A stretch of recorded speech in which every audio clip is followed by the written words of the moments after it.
Hello friends, मीराज maths कॉर्नरमध्ये तुम्हा सर्वांचं स्वागत आहे। आज आपण बघत आहोत 24 जुलै रोजी झालेल्या नागपूर ग्रामीण जिल्हा पोलीस शिपाई भरतीचा पेपर, त्याच्यामधले गणितच्या प्रश्नांचे विश्लेषण आज आपण बघणार आहोत।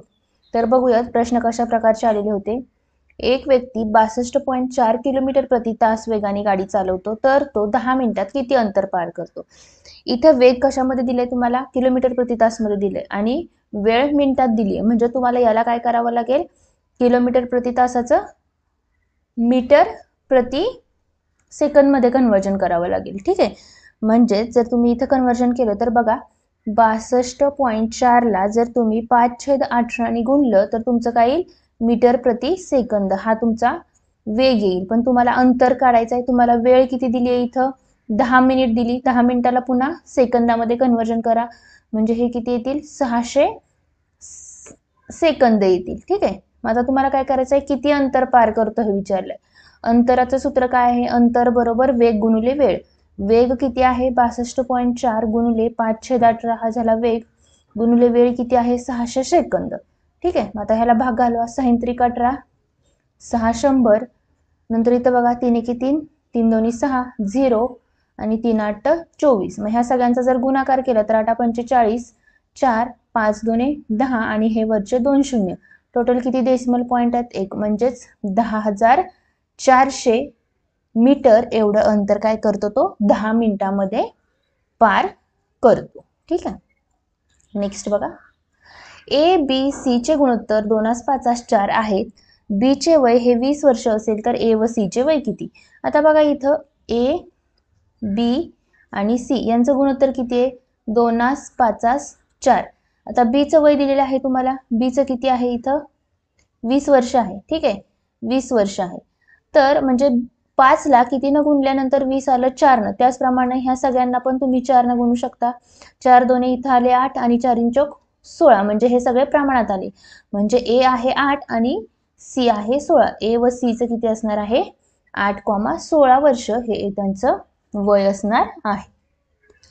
नेक्स्ट बघा, एका ट्रॅक्टरच्या चाकाचा व्यास 2.1 मीटर आहे, त्या चाकाने 250 फेऱ्यात काही अंतर कापले तर कापलेले अंतर किती। आता एका फेरीमध्ये कापलेले अंतर किती असणार आहे, त्याचा परिघ असणार आहे। परिघाचं सूत्र काय आहे, 2πr, म्हणजेच 2 गुणिले 22/7 आणि इथं काय दिलाय, व्यास दिलाय, म्हणजे व्यासाला जर 2 ने भागलं तर काय होतं, त्याची त्रिज्या भेटते, म्हणजेच काय होणार, इथं 2.1/2 होणार। आता हे काय झालं, एका फेरीमध्ये कापलेलं अंतर झालं, पण तुम्हाला किती फेऱ्यात विचारलंय, 250 फेऱ्यात, म्हणजेच 250 फेऱ्यामध्ये काय होणार, ह्या सगळ्या टोटल नंबर जे आहे त्या नंबरला तुम्हाला 250 ने गुणावं लागणार, म्हणजेच 250 गुणिले 2 गुणिले 22/7 गुणिले 2.1 आणि हे 2। आता ह्याला भाग घालवा, बघा भाग कशाने जातोय का, 7×1=7, इथं 0, 7×3=21 झाले, ह्या 2 ला हा 2 गेला, म्हणजे किती झाले बघा, 22×3 हे या दोघांचा गुणाकार केल्यानंतर 6.6 येतो।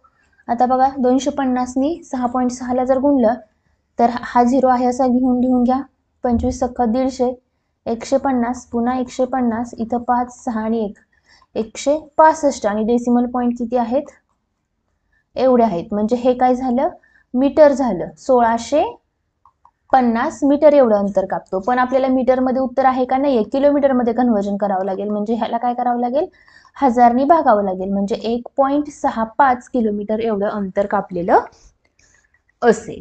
ठीक आहे, काय केलं आपण, परिघ काढला आणि परिघाला 250 फेऱ्यांनी गुणलं की तुम्हाला तुमचं उत्तर भेटेल। नेक्स्ट बघा, x ही विषम संख्या आहे तर समसंख्या कोणती। x ही कोणतीही विषम संख्या माना, जर 3 पकडलं तर आपण इथं 3 घेतल्यानंतर न 3×2=6 आणि 1 किती होतात, 7 होतात। 3 ठेवल्यानंतर त्याच्यामध्ये काय येतं बघा, 3×2=6, 6 आणि 1 7 आलं, पण आपल्याला काय पाहिजे, समसंख्या पाहिजे, पण हे उत्तर नाहीये। मग 3 ब्रॅकेटमध्ये 3 - 1 3×3=9 -1 8 येतं, म्हणजे ही समसंख्या आहे। तुम्हाला काय विचारलंय, समसंख्या कोणती, म्हणजे ऑप्शन नंबर 2 हे तुमचं उत्तर येईल। नेक्स्ट बघा, 8 चेंडूंना 60 रुपये पडतात, तर 1.5 डझन चेंडूंसाठी, 1.5 डझन म्हणजे किती, 1 डझन म्हणजे 12 आणि वरचे अर्धा म्हणजे किती झाले, 18 चेंडू झाले। जर चेंडूंची संख्या वाढली तर रुपयांची संख्या पण काय होईल, वाढणार आहे. म्हणजेच चेंडू आणि रुपये हे काय आहेत, डायरेक्टली प्रपोर्शनल मध्ये आहेत. म्हणजे इथं 8 असतील तर हे 60 रुपये आहेत, तर इथं 18 चेंडू असतील तर हे किती रुपये, म्हणजे यांचा तिरकस गुणाकार करा. 60 गुणिले 18 भागिले 8. आता इथं बघा, बेचोक 8, 92 18, 4 एके 4, 4 एके 4, 4 पंचे 20, म्हणजे 15 किती, 135 रुपये दीड डझन म्हणजेच 18 चेंडूंसाठी लागतील. नेक्स्ट बघा, साधी सिंपल तुम्हाला पदावली दिलेली आहे. पहिल्यांदा काय करतो आपण, ब्रॅकेट सॉल्व करतो. हे दोन्ही ब्रॅकेट सॉल्व करा. 12 वजा 24 भागिले 6 म्हणजे किती, 4, अधिक 5 गुणिले 3 म्हणजे 15. 12 वजा 4 किती होतात, 8, अधिक 15, 8 आणि 15 होतात 23. 36, 54, 90 यांना निशेष भाग जाणारी मोठ्यात मोठी, ज्यावेळेस मोठ्यात मोठी संख्या असं विचारलं जातं त्यावेळेस आपण काय करतो, मसावी काढतो. ठीक आहे, मसावी काढतो. म्हणजे 36, 54 आणि 90. मग आता यांचा जर मसावी काढायचा झाला तर पहिल्यांदा कोणती अशी कॉमन संख्या आहे की त्यांनी भाग जातो हे बघून घ्या. 2 नी जातोय, बे 18, बे 27 आणि बे 45. नंतर कितीने जातो, 3 नी जातो, 3 संग 18, 3 9 27, 3 1 3, 3 5 15. नंतर पुढे पण काय होतो, 3 न भाग जातो बघा, 3 2 6, 3 3 9, 3 5 15. आता ह्याच्यामध्ये कॉमन काय आहे, हे आले 3 3 9 आणि 9 2 18, म्हणजेच 18 हे काय असणार आहे, मसावी. 2 3 आणि 5 या कोणत्याच नंबरला नंतर कोणत्याही एका कॉमन संख्येने भाग जात नाही, त्याच्यामुळे त्याचा मसावी किती येतो तर 3 3 9 आणि 9 2 18. 1/8 मध्ये 1/8 किती वेळा मिळवावे म्हणजे बेरीज. म्हणजे बघा, 1/8 मध्ये हे 1/8 आहे ते x वेळा मिळवलं तर तुमची बेरीज 5 यायला पाहिजे. छेद समान आहे म्हणजे 1 अधिक x केलं बरोबर 5. हा 8 इकडं गुणाकाराला घेतला म्हणजे झाला 40, म्हणजेच x बरोबर किती झालं, 40 वजा 1 म्हणजे 39. म्हणजेच तुमचं उत्तर काय येईल, जर 1/8 मध्ये अजून 1/8 हा 39 वेळा जर मिसळला तर त्याची बेरीज किती येईल, 5 एवढी येईल. नेक्स्ट बघा, आता बघा इथं रूट मध्ये काही संख्या दिलेली आहेत. याचं जर रूट काढलं तर येतं 5. 620 अधिक 5 केल्यानंतर किती येतात, 625. 625चं जर वर्गमूळ काढलं तर किती येतं, 25 येतं. म्हणजे 6 आणि 5 11, 5 आणि 2 7 आणि 1 8, वर्गमुळात 81. वर्गमुळात 81 केल्यानंतर किती येतं, 9. हे तुमचं उत्तर येईल. नेक्स्ट बघा, ताशी 90 किलोमीटर वेगाने एक गाडी एका गावाहून 180 किलोमीटर अंतरावरील दुसऱ्या गावी जाते.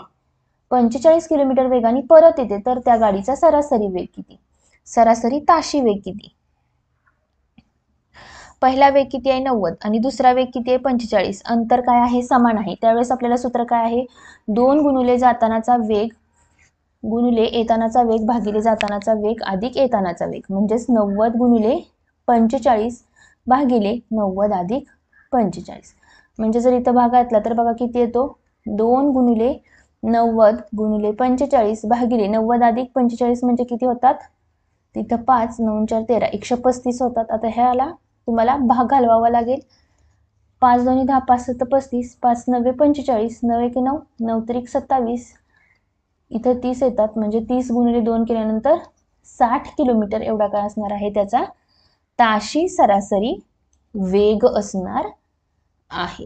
इथं फक्त काय आपण एक सूत्र वापरलेलं आहे.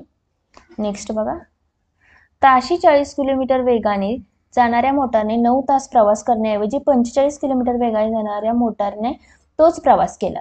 म्हणजे 40 किलोमीटर असताना 9 तास प्रवास केला तर अंतर किती येतं बघा. पहिल्यांदा अंतर बरोबर काय करतो आपण, वेग गुणिले वेळ करतो. म्हणजेच 360 किलोमीटर एवढा प्रवास केला. आता हाच प्रवास जर 45 किलोमीटर वेगाने केला तर वेळ किती लागेल, अंतर भागिले वेग. 9 वापाचा 45, 9 चोक 36, 5 एके 5, 45. म्हणजे इथं किती वेळ लागतील, 8 तास. पण पहिल्या केसमध्ये किती लागले आहेत, 9 तास. म्हणजे किती वेळ कमी लागेल, तर 1 तास वेळ एवढा काय लागेल, कमी लागेल. नेक्स्ट बघा, एक रेल्वेगाडी 1 तास 20 मिनिटांमध्ये नागपूर ते सेवाग्राम 80 किलोमीटर अंतर ओलांडते. तर त्या रेल्वेला सेवाग्राम ते मुंबई 900 किलोमीटर अंतर जाण्यास किती वेळ लागेल. आता तुम्हाला बघा इथं अंतर दिलंय आणि इथं वेळ दिली, मग ह्याच्यावरून तुम्हाला वेग काढता येईल. पहिल्या केसमध्ये हे किलोमीटर दिले आहे इथं पण किलोमीटर दिलंय म्हणजे याचं मिनिटाचं तुम्हाला किलोमीटरमध्ये कन्व्हर्जन करून घ्या. 1 तास 20 मिनिट म्हणजे याला जर 60 भागलं तर 4/3 तास एवढे येतील. ठीक आहे, म्हणजेच इथं अंतर भागिले वेळ किती 4/3 तास म्हणजे हा 4/3 असा येईल इथं. म्हणजेच 80 भागिले 4, 4 एके 4, 4 दोन्ही 8 म्हणजेच 60 तास किलोमीटर प्रति तास एवढा काय येईल त्याचा वेग येईल. मग एवढा वेग पकडून जर 900 किलोमीटर जायचं असेल तर म्हणजे अंतर भागिले 60 करा म्हणजे 6 एके 6, खाली राहतात 30, 6 पंचे 30 म्हणजेच 15 तास एवढा काय लागेल वेळ लागेल. म्हणजे पहिल्या दिलेल्या कंडिशनवरून वेळ आणि वेग याच्यावरून तुम्ही अंतर काढलं आणि वेग काढला आणि वेगाला जर तुम्ही वेगानं जर किलोमीटरला भागलं तर तुम्हाला काय भेटेल वेळ भेटेल. 1500 रुपये किमतीचा एक टेबल 15% नफ्याने विकल्यास विक्री किंमत किती. आता बघा खरेदी किंमत माहिती आहे तुम्हाला, विक्री किंमत काढायची.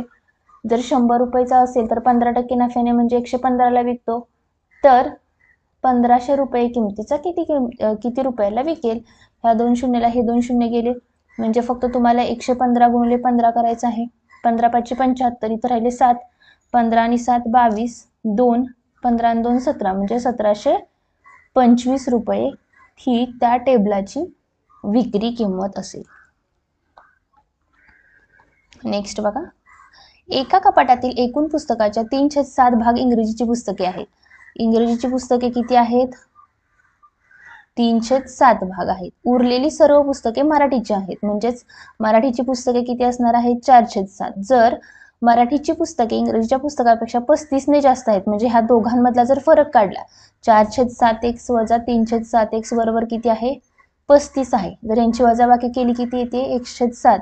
मग हे जर सॉल्व्ह केलं तर x म्हणजे काय असणार आहे टोटल पुस्तके असणार आहेत म्हणजेच 35 गुणिले 7 करा म्हणजे तुम्हाला 7 5 35, 7 त्रिक 21 आणि 3 24, 245 ही काय असणार आहे टोटल पुस्तकांची संख्या असणार आहे.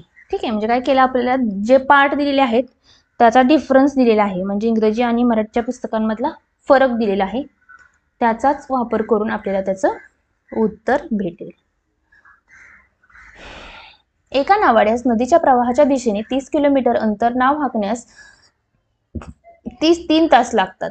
त्याच नावेला जर तेवढेच अंतर प्रवाहाच्या विरुद्ध दिशेने जर प्रवाहाची दिशा असेल तर नावेचा वेग अधिक प्रवाहाच्या दिशेने आहे म्हणजे काय होणार प्रवाहाचा वेग हा काय आहे नावेचा वेग आणि हा आहे प्रवाहाचा वेग बरोबर किती तास लागतात 3 तास लागतात. ठीक आहे, 30 किलोमीटर अंतर वेग आहे म्हणजे इथं वेग किती येईल बघा 30 किलोमीटर 3 तास लागतात म्हणजेच इथे येईल 10 एवढा काय येणार आहे त्याचा वेग येईल. प्रवाहाच्या दिशेने म्हणजे काय की नावेचा वेग अधिक प्रवाहाचा वेग. आता इथं किती दिलंय किती अंतर कापायचं आहे तुम्हाला 30 किलोमीटर अंतर कापायचं आणि किती तासात 3 तासात म्हणजेच काय होणार आहे याच्यामध्ये किती अंतर कापायचं आहे तुम्हाला 30 किलोमीटर अंतर 3 तासामध्ये म्हणजेच काय 30 भागिले 3 केल्यानंतर 10 किलोमीटर प्रति तास हा वेग झाला प्रवाहाच्या दिशेने. आता प्रवाहाच्या विरुद्ध दिशेने म्हणजे काय नावेचा वेग वजा प्रवाहाचा वेग. आता तेवढं म्हणजे 30 किलोमीटर अंतर कापण्यासाठी 5 तास लागतात म्हणजे 6 किलोमीटर प्रति तास हा काय झाला त्याचा फायनल वेग झाला. ठीक आहे, आता ह्याचं जर आपण ऍडिशन केली तर किती होती ती 2x बरोबर होतात 16 म्हणजेच x बरोबर किती होतात 8 होतात. 8 हा नावेचा स्थिर पाण्यातील वेग झाला म्हणजेच काय तुमचं उत्तर येईल 8 हे तुमचं उत्तर येईल. नेक्स्ट बघा, छाया व माया यांच्या जवळ प्रत्येकी गुलाबाची फुले होती. छाया मायाला म्हणाली जर तू तुझ्या जवळील 5 फुले दिलीस तर माझ्याकडे तुझ्याकडे राहिलेल्या फुलांच्या दुप्पट फुले होतील. कोण म्हणतंय असं की छाया म्हणते मायाला. आता इथं बघा पर्यायामध्ये छाया आणि माया म्हणजे पहिल्यांदा छायाचं दिलेले आहे. इथं काय दिलंय की छाया मायाला म्हणाली तुझ्या जवळील 5 फुलं म्हणजे हिच्या जवळची जर 5 फुलं दिली तर इथं होतात 15 म्हणजे इथं किती होतील 30 होतील तर तुझ्या दुप्पट माझ्याकडची फुलं होतात म्हणजे पहिली कंडिशन सॅटिस्फाय होती. त्याऐवजी आता दुसरी कंडिशन काय आहे की तू मला 5 फुले दिलीस असं कोण म्हणतंय. आता उलट झालं की हिच्याकडून हिला जर 5 फुलं गेली तर हिच्याकडे राहतात 20 आणि हिच्याकडे जातात 25. तर आपल्या दोघींकडे समान फुलं होतील. म्हणजे हिच्याकडे समान फुलं होतात का? नाही होत आहे, म्हणजे हा ऑप्शन गेला. नंतर बघा याच्यामध्ये अधिक 5 करा, होतात किती? 40. आणि हिच्यातून घेतलेली आहेत म्हणजे हिचे डबल झाली. आणि नंतर जर हिच्याकडून आपण घेतली तर हिच्याकडे 30 राहतात आणि हिच्याकडे पण 30 होतात, म्हणजे समान होतात, म्हणजे ऑप्शन 2 येईल. म्हणजे काय केलं की साधी सरळ आहे. पहिल्या केसमध्ये छायाला मायाकडून 5 फुलं घेतली म्हणजे मायाची वजा 5 होतील, आणि दुसऱ्या केसमध्ये छायाकडून मायाला अधिक 5 दिली, तेव्हा त्या दोघांचे काय होतील? समान होतील. म्हणजेच ऑप्शन 2 हे तुमचं उत्तर असेल. नेक्स्ट बघा 547.56 वर्गमूळ. आता इथं बघा साधं सोपं आहे. 2 दशांश घर आहेत म्हणजे 1 दशांश घर असणारे सगळेच पर्याय आहेत. नंतर शेवटी 6, 5 असल्यानंतर शेवटी 6 येणार नाही, इथं पण येणार नाही. 9981 येतं, इथं पण येणार नाही. ऑप्शन तिसरा हे तुमचं उत्तर असेल. कारण 6 जर वर्गमुळात असेल तर तुमचा वर्गमूळ काढल्यानंतर काय येईल? 4 हे तुमचं उत्तर येईल. नेक्स्ट बघा 5/9 अधिक 12/9 अधिक 18/9 छेद समान आहे, फक्त काय करायचं आहे? अंशाची बेरीज करायची. ठीक आहे, म्हणजे अधिक 4. 12 अधिक 5 किती होतात? 17. 17 अधिक 18 आणि 4 किती होतात? 8 आणि 4 12 आणि 22 होतात. म्हणजे या दोघांची जर बेरीज केली तर 39/9 ही काय येईल? तुमची बेरीज येईल. नेक्स्ट बघा सविता आणि सुनीता यांच्या सध्याच्या वयांची बेरीज किती आहे? 39 वर्ष आहे. 3 वर्षांपूर्वी त्यांच्या सुनीताचे वय सविताचं वय X पकडलं आणि सुनीताचं Y पकडलं तर त्यांच्या दोघांच्या वयांची बेरीज किती आहे? 39 वर्ष आहे. 3 वर्षांपूर्वी हिचं वय X - 3 असेल, हिचं वय Y - 3 असेल. सुनीताचे वय सविताच्या त्यावेळच्या वयाच्या दुप्पट होते. सुनीता म्हणजे कोण आहे? हिचं वय कोणाच्या वयाच्या दुप्पट होतं? तिच्या वयाच्या दुप्पट होतं. ठीक आहे, तर सविताचे सध्याचे वय किती हे विचारले. आता बघा इथं जर सॉल्व्ह केलं तर तुम्हाला काय भेटेल? हे असं भेटेल आणि हे इक्वेशन सॉल्व्ह केल्यानंतर 2x - y बरोबर 3 भेटेल. आणि इथं किती आहे? x अधिक y बरोबर 39 आहे. या दोघांची जर बेरीज केली तर 3x बरोबर किती भेटणार? 42 भेटेल. म्हणजे x बरोबर 3 × 12 14 भेटेल. आपल्याला काय विचारलंय? सविताचं सध्याचं वय, म्हणजे x ही सविताच आहे. सविताचं सध्याचं वय काय असणार आहे? 14 वर्ष एवढं असणार आहे. फक्त काय केलं की आपण दिलेल्या कंडिशनवरून इक्वेशन मांडले आणि ते सॉल्व्ह केलेले आहेत. एका काटकोन त्रिकोणात एक काटकोन त्रिकोण काढला, त्याची एक बाजू 15 सेंटीमीटर आहे, कर्ण 17 आहे, तर दुसरी बाजू पायथागोरस त्रिकूट माहिती असेल तुम्हाला. पायथागोरसच्या त्रिकुटामध्ये इथं ऑप्शन लिहायचा चुकलाय, इथं 8 असायला पाहिजे. तर 15, 17 आणि 8 हे काय आहे? त्याचं त्रिकूट आहे. 15 व 20 या संख्यांचा लसावी किती येईल? इथं आहे 15, इथं आहे 20, यांचा लसावी काढायचा आहे. लसावी काढताना कोणत्या कॉमन नंबरनी भाग जातो ते बघायचं आपण पहिल्यांदा. नंतर कोणत्याच कॉमन नंबरनी भाग जात नाही, त्याच्यामुळे इथं 3 घेतलं, इथं 4 घेतलं, नंतर 1 आणि 1 5 त्रिक 15, 15 चोक 60 हा काय आला? त्याचा लसावी येतो. खालीलपैकी कोणत्या संख्येस 8 ने निशेष भाग जातो? 8 ने निशेष भाग जाण्यासाठी बेसिक कंडिशन काय असायला पाहिजे? की ती समसंख्या असायला पाहिजे, म्हणजे हा ऑप्शन गेला. नंतर शेवटच्या 3 अक्षरांना जर 8 ने भाग गेला तर त्या पूर्ण संख्येला 8 ने भाग जातो. म्हणजे 8 × 45, इथं राहिले 4 8, 8 संग 48, म्हणजे इथंच पहिली संख्या आहे की जिला 8 ने निशेष भाग जातो. म्हणजे 8 ची कसोटी काय आहे? की शेवटच्या 3 अंकांना एकत्रितपणे जर 8 ने पूर्ण भाग गेला तर त्या पूर्ण संख्येला 8 ने पूर्णपणे भाग जातो. नेक्स्ट बघा जावेदने 3000 रुपयास एक याप्रमाणे आंब्याच्या 10 पेट्या घेतल्या, म्हणजे टोटल खरेदी किंमत किती झाली? एका पेटीची 3000, अशा 10 पेट्यांची किती झाली? 30,000 झाली. काही दिवसांनी त्यातली काही आंबे 1200 रुपयास एक याप्रमाणे सर्व पेट्या विकल्या, म्हणजेच विक्री किंमत किती झाली? 1200 रुपयाला एक याप्रमाणे 10 पेट्या, म्हणजे किती झाले? 12,000 रुपये झाले. तर त्याला किती टक्के तोटा झाला? खरेदी किंमत 30,000 आहे, विक्री किंमत 12,000 आहे, म्हणजेच तोटा किती झाला? 30,000 वजा 12,000, म्हणजेच किती झाला? बघा इथं 18,000 तोटा झाला. आता आपण ज्यावेळेस टक्केवारी काढत असतो त्यावेळेस कसं काढतो? की खरेदी किंमत खाली घ्या 30,000 आणि त्याचा तोटा किती आहे? 18,000 गुणिले 100 करावं लागेल तुम्हाला. आता ह्याला जर आपण कॅल्क्युलेट केलं तर ह्या 2 शून्याला हे 2 शून्य गेले, ह्या 2 शून्याला हे 2 शून्य गेले, 3 एके 3, 3 संग 18 म्हणजे 60% एवढा काय होतो त्याला तोटा होतो. नेक्स्ट बघा, 1200ची मुद्दल 3 वर्षांसाठी 7.5% दराने बँकेमध्ये ठेव म्हणून जमा केली तर त्यावर मिळणाऱ्या सरळ व्याजाची गणना करा. सरळ व्याज म्हणजेच काय, मुद्दल गुणिले दर गुणिले 3 वर्षांसाठी भागिले 100. ह्या 2 शून्याला हे 2 शून्य गेले, 12×36 गुणिले 7.5. आता ह्याचा जर गुणाकार केला तर किती येतो बघा, 36 गुणिले 7.5, 6 पंचे 30, 3 पाची 15 आणि 3 18, 6 7 42, 7 21 आणि 4 25, इथं 8 आणि 2 10, 5 आणि 2 7 आणि 1 दशांश घर म्हणजे 270 रुपये एवढं काय मिळणार आहे सर. तर अशा प्रकारचे प्रश्न आपल्याला नागपूर ग्रामीण पोलीस भरतीमध्ये आलेले होते. जर व्हिडिओचा फायदा झाला असेल तर व्हिडिओला लाईक करा आणि चॅनलला सबस्क्राईब करा. थँक्यू.